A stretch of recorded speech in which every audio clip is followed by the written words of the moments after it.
A descoberta da Arca da Aliança.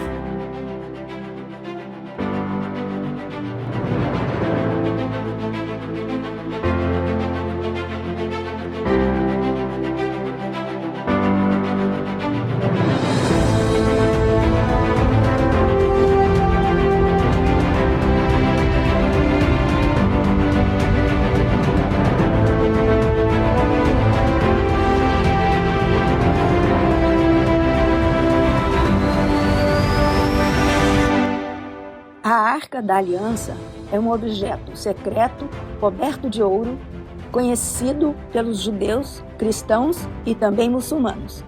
Ela é conhecida por um público mais amplo por ter sido retratada em vários filmes. Mas o que é a Arca da Aliança?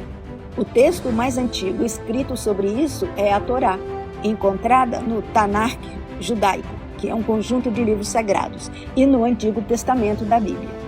Ela nos fala sobre o Deus Supremo, aquele que afirmou ser o Criador do planeta Terra. Ele escreveu 10 leis em 2 tábuas de pedra, que foram colocadas em um baú coberto de ouro. O baú era então fechado com uma tampa propiciatório, com 2 querubins, um de cada lado da tampa. A arca servia para 2 propósitos diferentes. Era acima deste propiciatório que o Criador da Terra se manifestava como sendo a lei, e a arca funcionava como um trono para o Criador. Em segundo lugar, foi colocada em um sistema de santuário junto com outros objetos sagrados. Ninguém tinha permissão para entrar na sala que abrigava a arca, exceto uma vez por ano, quando o sumo sacerdote trazia sangue para a sala e colocava o sangue na frente da arca e no propiciatório. Isso significava que as transgressões do povo contra a lei da arca haviam sido levadas à justiça pelo sangue de um substituto, sendo trazido diante do trono. Mais tarde, foi transferida para o primeiro templo em Jerusalém, algum tempo antes de os babilônios sitiarem a cidade e destruírem o templo. Supõe-se que estava escondida ou que tinha desaparecido. Desde então, muitos estudiosos, teólogos, historiadores e arqueólogos se perguntam o que aconteceu com ela, ou se ela existiu. Era a arca um fato ou um mito? Ninguém tinha permissão para tocar na arca. Em mais de uma ocasião, aqueles que violaram essa lei foram mortos.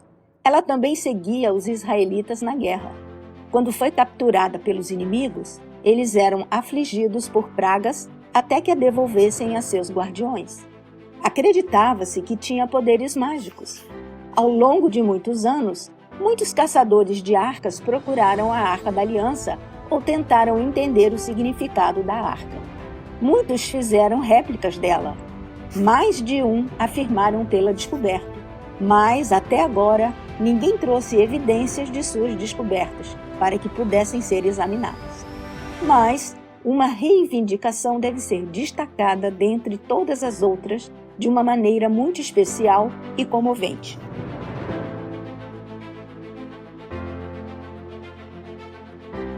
O desaparecimento da arca tem sido um mistério há muito tempo. Todas as fontes que mencionam seu esconderijo foram escritas muito tempo depois de seu desaparecimento e estão claramente baseadas em lendas ou mesmo em suposições. A última vez que foi mencionada na Bíblia foi quando o rei Josias ordenou que fosse colocada de volta no templo, mas também sabemos que a Babilônia conquistou Jerusalém nos dias do filho de Josias, mais de 35 anos depois. Uma coisa interessante sobre isso é que não há menção à arca, embora outros itens que foram levados sejam mencionados. No entanto, o livro dos Macabeus, que apareceu várias centenas de anos depois do seu desaparecimento, afirmava que a arca havia sido escondida na montanha, onde Moisés viu a terra prometida antes de morrer. O livro de Baruque, um livro ainda mais novo, afirmava que Deus permitiu que a terra sob Jerusalém a engolisse e que a arca viria à tona novamente no fim dos tempos. A literatura medieval afirmava que a arca havia sido levada para a Etiópia, e algumas especulações do século XX incluíam o Egito e até a Irlanda. Mas o que é a arca e onde ela está podem realmente estar conectados.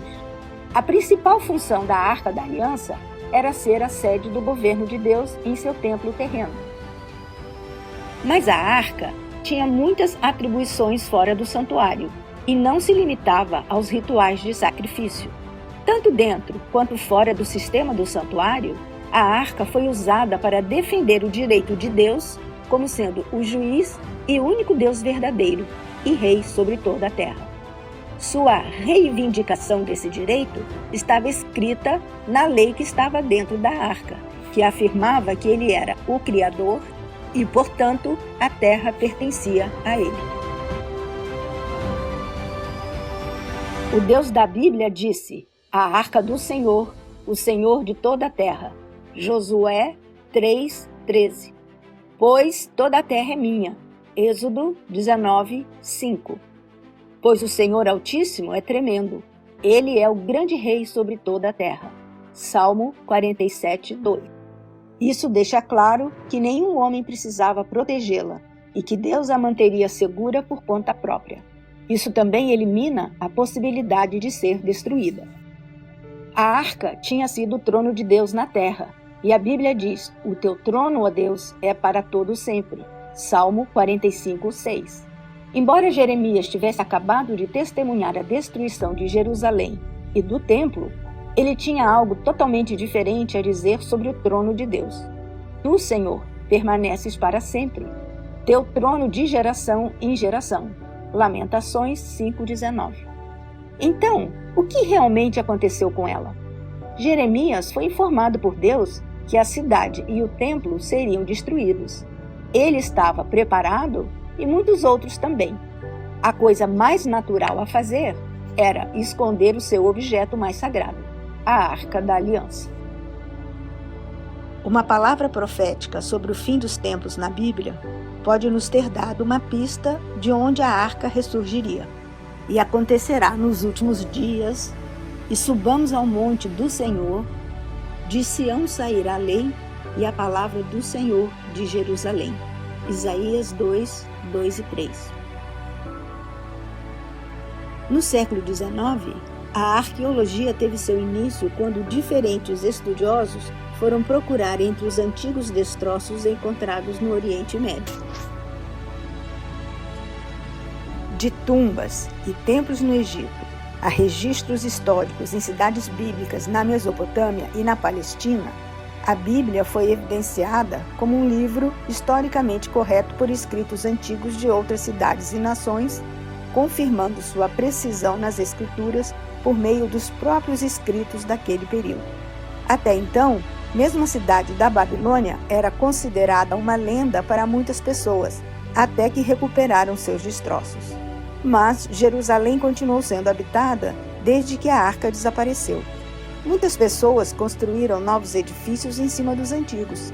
Assim, a cidade velha transformou-se em camadas da história, uma após a outra.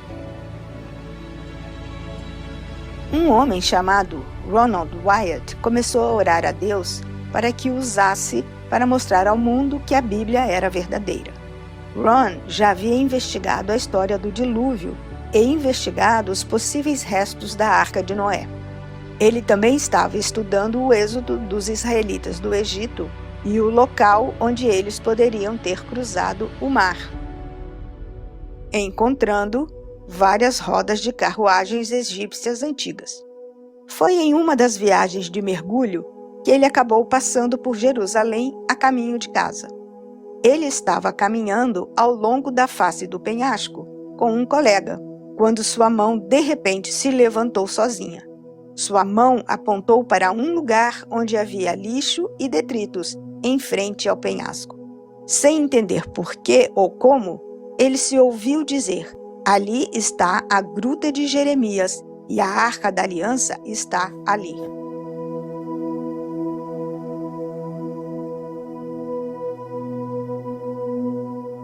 Ron estava confuso com o que havia acontecido, já que ele nunca havia passado por tal experiência antes. Ele nem havia pensado em procurá-la. Preocupado, ele foi para casa para estudar e tentar descobrir se poderia ser uma possibilidade a arca estar naquele lugar. Ele estudou a muralha do cerco babilônico da época em que a arca foi vista pela última vez e tentou descobrir quando ela poderia ter sido removida e também as limitações de tempo e local para escondê-la. Ele viu claramente a possibilidade de que a arca pudesse estar escondida em algum lugar daqueles sistemas de túneis. Ele estava convencido de que o próprio Deus o havia inspirado a encontrá-la. Ronald começou a escavar, com seus 2 filhos, o local onde sua mão havia apontado. No entanto, eles logo descobriram uma grande rocha da montanha que dificultava a escavação. Em vez de desistir, eles começaram a cavar alguns metros à direita. Quando começaram a escavar, ele rapidamente encontrou 3 nichos na face do penhasco. Ron pensou que talvez fossem nichos destinados a colocar placas vindas do período romano. Afinal, o Gólgota ficava perto da estrada principal na época de Jesus, e pode ter sido onde Jesus fora crucificado. A conhecida citação de Quintiliano explica: sempre que crucificamos criminosos, estradas muito movimentadas são escolhidas para que muitos vejam e sejam controlados pelo medo, porque todo castigo se refere mais ao exemplo do que à vingança. O local do Gólgota, onde a igreja bizantina foi construída, não estava perto de uma rodovia principal, mas este lugar estava. Esses nichos poderiam ter sido usados para colocar placas que revelassem ao povo os crimes que os criminosos haviam cometido. Ele começou a pensar que esse lado da montanha poderia ter sido o lugar onde as pessoas eram crucificadas. Ele continuou escavando para baixo, mas o solo embaixo era muito solto. Por isso, eles voltaram ao local original na esperança de poder cavar ao redor da grande rocha.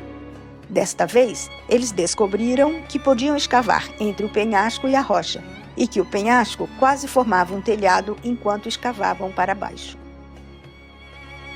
Enquanto cavava para baixo, ele rapidamente encontrou o que parecia ser uma corda esculpida no penhasco. Ele estava prestes a descobrir para que poderia ter sido usado.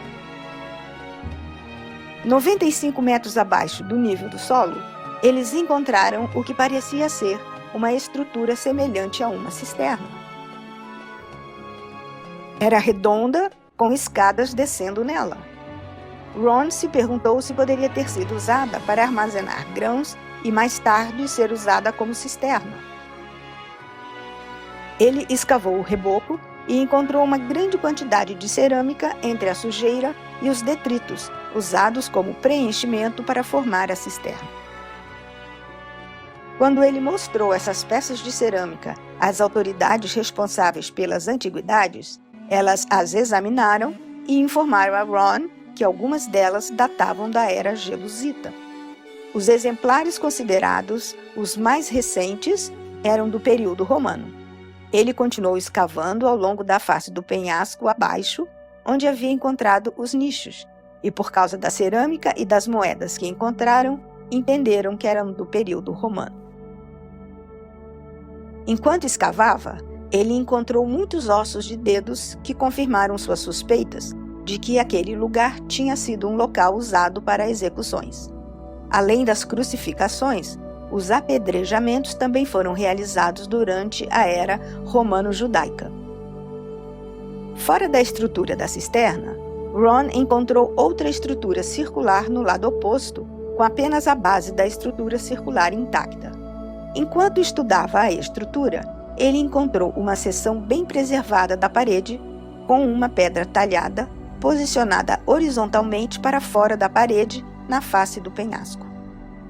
Alguns metros à frente, ele notou uma rocha quadrada que não parecia uma rocha de formato natural. Ele cuidadosamente a pegou e encontrou um buraco quadrado esculpido na base rochosa abaixo. Isso poderia ter sido um buraco para uma cruz? Ao examinar esse buraco e limpar a sujeira ao redor, ele descobriu que havia uma grande rachadura saindo dele. Parecia que o buraco fora esculpido em uma plataforma na rocha. Em frente ao nível inferior, ele encontrou vários outros buracos para cruzes. Mas ele não conseguia tirar da cabeça o pensamento de que aquele buraco na plataforma, com a rachadura saindo dela, poderia ser o buraco que continha a cruz de Cristo. Ele se lembrou das Escrituras, dizendo que um terremoto sacudiu a montanha quando Cristo morreu. Esta rachadura poderia apontar para o buraco que sustentou a cruz. O buraco para a cruz estendeu-se por 58 centímetros na rocha sólida, enquanto a rachadura parecia se estender muito mais no fundo.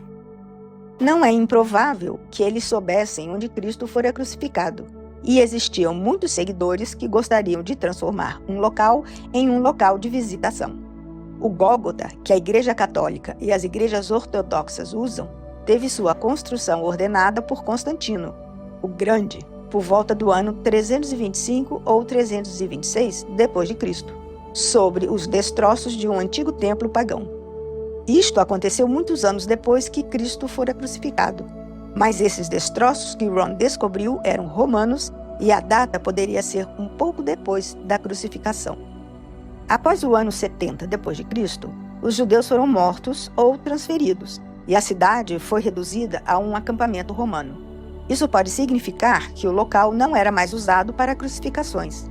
Ron encontrou moedas na estrutura do edifício que datam de 135 d.C. e antes, mas nenhuma depois. Em 130 d.C., os cristãos foram favorecidos no lugar dos judeus, e essa estrutura provavelmente foi construída para os cristãos nessa época ou antes. Este foi provavelmente o primeiro local reconhecido como o verdadeiro Gólgota. O Gólgota, sobre o qual a igreja bizantina foi edificada, foi construído cerca de 200 anos depois, quando o conhecimento da existência dessas estruturas estava perdido. Quanto mais próximo fosse o momento da crucificação, mais eles saberiam sobre os detalhes do que havia acontecido. O fato de as moedas que Ron encontrou no antigo prédio serem de 135 d.C. indica que quem construiu e usou essa antiga estrutura aparentemente a abandonou na época e deixou a região. O fato de as fundações ainda estarem intactas pode indicar que não sofreram destruição por parte dos invasores, mas, principalmente, caíram em desuso e degradação. Eventualmente, com o tempo, ficaram cobertas de sujeira e detritos. Seja qual for o caso, as evidências mostraram que a estrutura pode ter sido construída muito antes da Igreja do Santo Sepulcro. Ron e seus 2 filhos trabalharam aqui por um período de quase 2 anos. Eles continuaram procurando, no nível romano, uma caverna ou uma entrada para um túnel, mas sem sorte.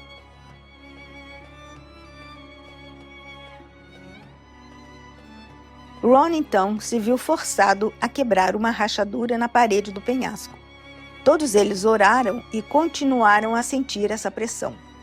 Eles usaram martelos e cinzéis e, depois de pouco tempo, puderam ver um espaço aberto atrás. Eles alargaram o buraco para que pudessem passar. A caverna no interior tinha 4,5 metros de altura e largura.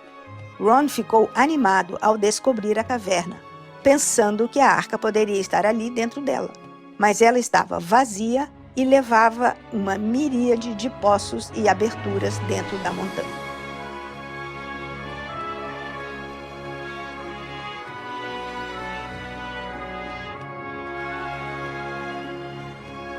Ron continuou a procurar em todas as cavernas e aberturas que pudesse encontrar dentro do colossal sistema de cavernas.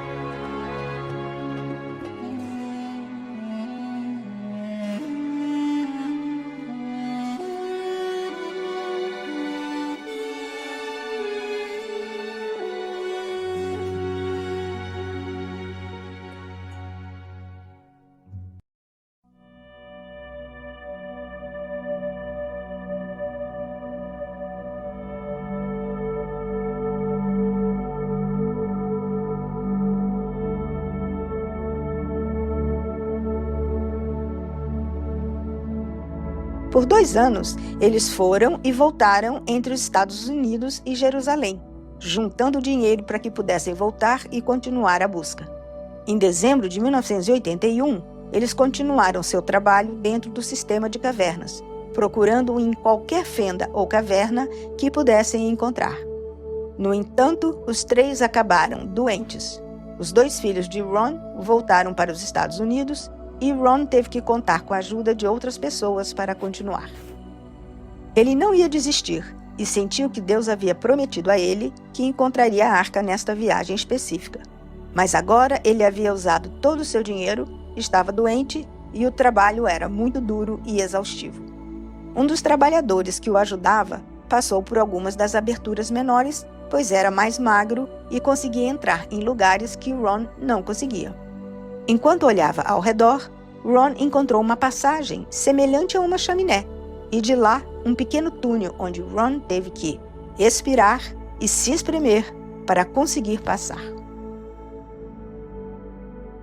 Ele então notou uma estalactite de cerca de 40 centímetros de comprimento na frente da parede do penhasco.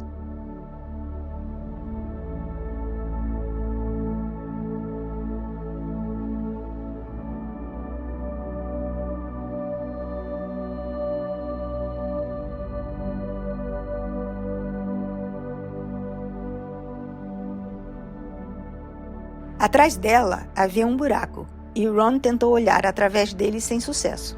Ele então ampliou um pouco e pôde ver uma caverna dentro, mas não parecia muito promissora e parecia ser uma caverna cheia de pedras.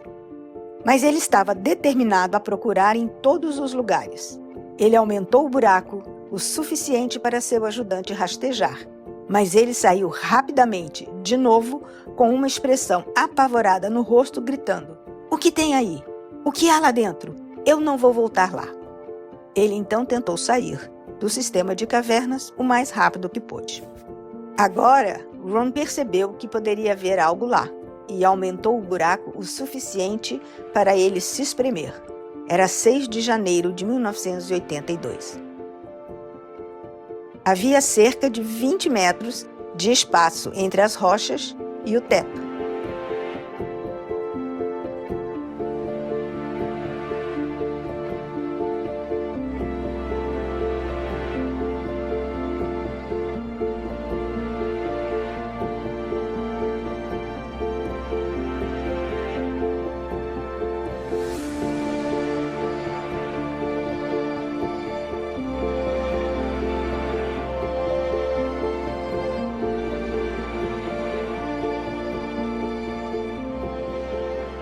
Ron começou a iluminar com sua lanterna as rochas para ver se havia alguma coisa embaixo. Ele viu algumas madeiras secas e podres, e debaixo delas algumas peles de animais secas, podres, que se transformaram em pó quando ele as tocou. Ele então viu algo refletindo de volta, algo brilhante e dourado.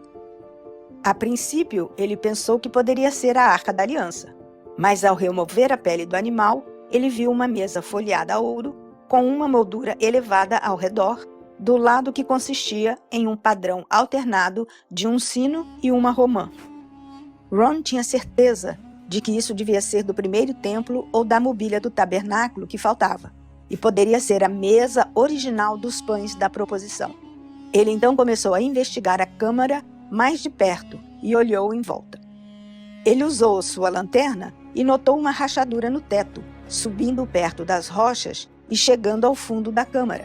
Ele viu uma caixa de pedra logo abaixo da rachadura. Tinha um tampo de pedra plana que estava rachado em 2 e uma seção menor movida para o lado, criando uma abertura na caixa de pedra. Mas o topo estava muito perto do teto para que ele pudesse olhar dentro dele. Ele notou uma substância preta na fenda acima dela e um pouco mais da substância preta na borda da tampa que levava à caixa. A rachadura no teto estava diretamente acima da parte rachada da tampa, onde estava aberta, e um pouco da substância preta deve ter caído dentro da caixa. Foi nessa hora, como Ron lembra, que ele desmaiou. Então ele percebeu que a rachadura no teto era o fim da rachadura que se estendia do buraco da cruz, encontrado na plataforma elevada muitos metros acima dele, e que a substância negra era sangue, que havia caído pela rachadura dentro da caixa de pedra. Ele sabia que a arca estava na caixa de pedra, mas a percepção mais impressionante foi que o sangue de Cristo realmente caiu no propiciatório da Arca da Aliança.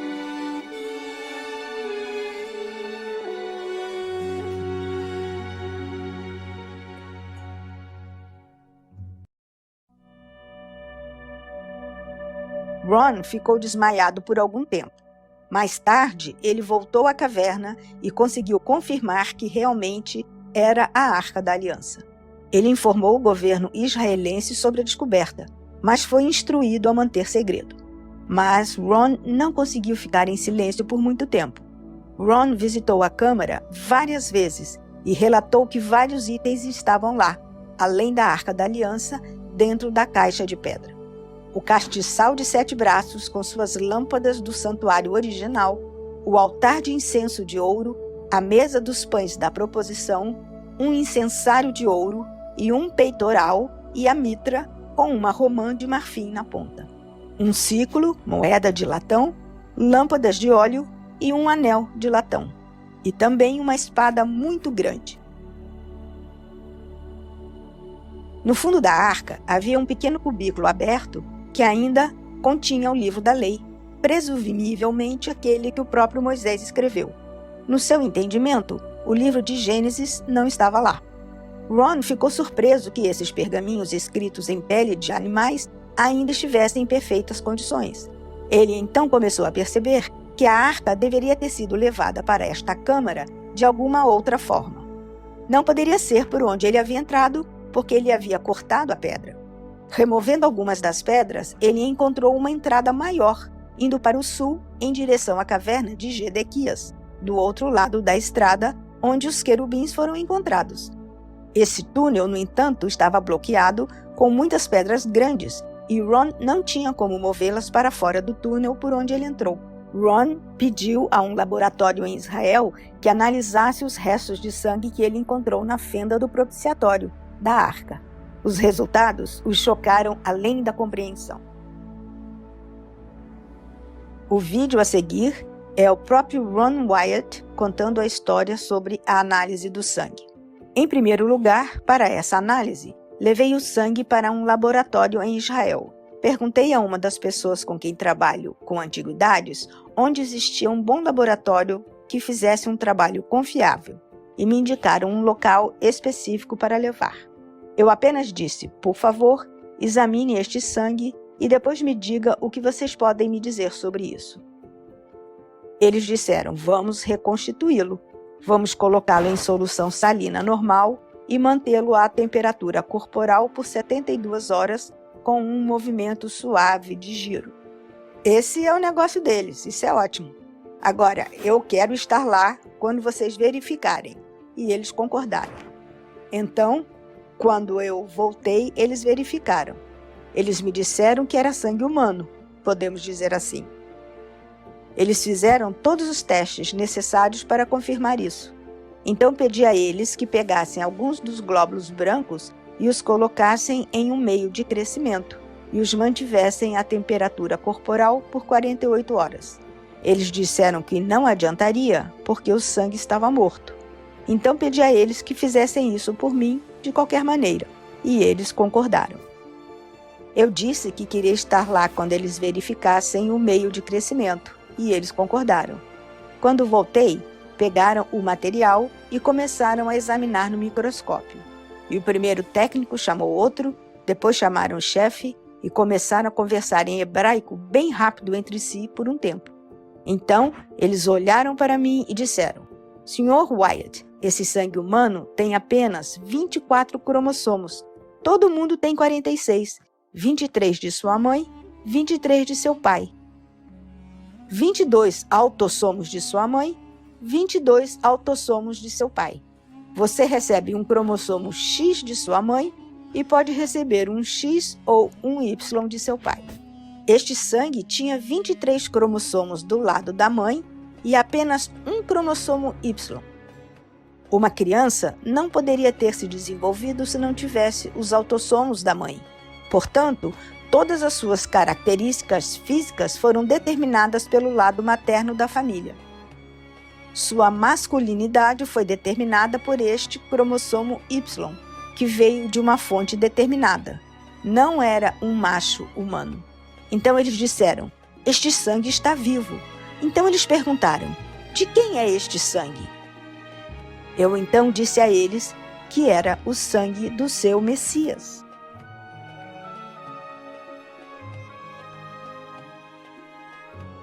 Quando o sangue caiu no propiciatório, ficou provado que Cristo sofreu a pena pelo pecado contra esta mesma lei. Nossos pecados contra as leis de Deus, não as leis humanas ou quaisquer outras leis religiosas. Estas são as leis pelas quais precisamos nos arrepender por termos resistido. E por isso, Deus realmente enviou seu Filho para morrer em nosso lugar. Ron queria mostrar tudo ao mundo imediatamente, mas Deus o impediu.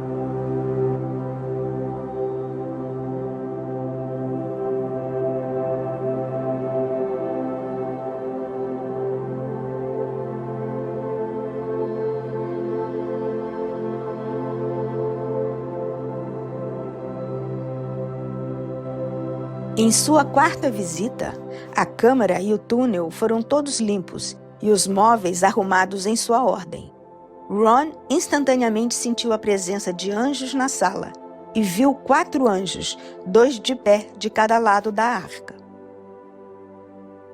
Eles disseram a ele que foram designados para proteger a arca e, em seguida, disseram a Ron para colocar sua câmera no tripé e filmar.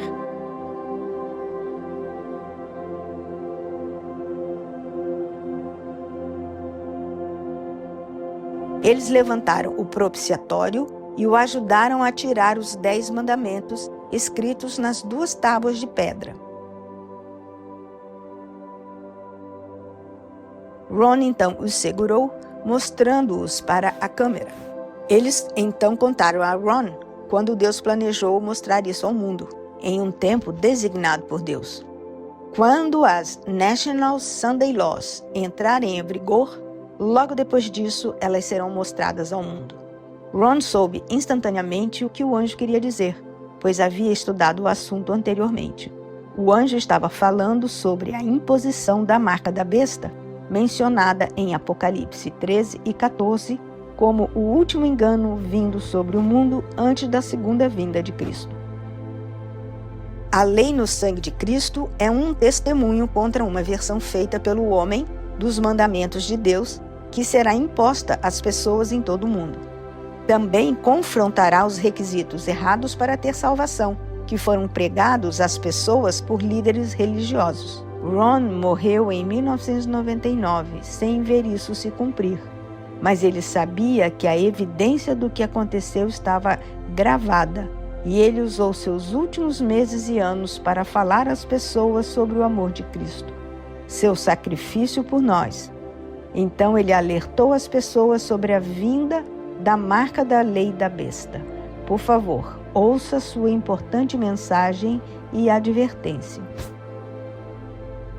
Este conjunto de leis é o que os súditos de Deus devem cumprir. Está debaixo do seu trono no céu e na terra. Porque Moisés foi instruído a fazer a morada terrena de Deus segundo a maneira e o padrão mostrados a ele na montanha.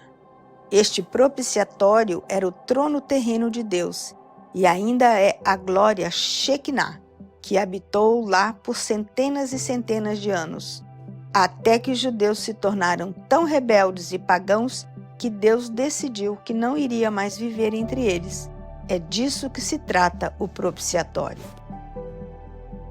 Há uma declaração nas Escrituras, em 2 Tessalonicenses, falando sobre o homem do pecado, que ele se assentará no templo de Deus, se exibindo como Deus.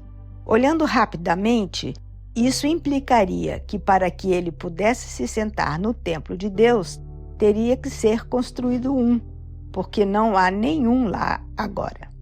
No planeta Terra, neste momento, existe um indivíduo que, junto com seus ancestrais, em sua posição, mudou a lei de Deus.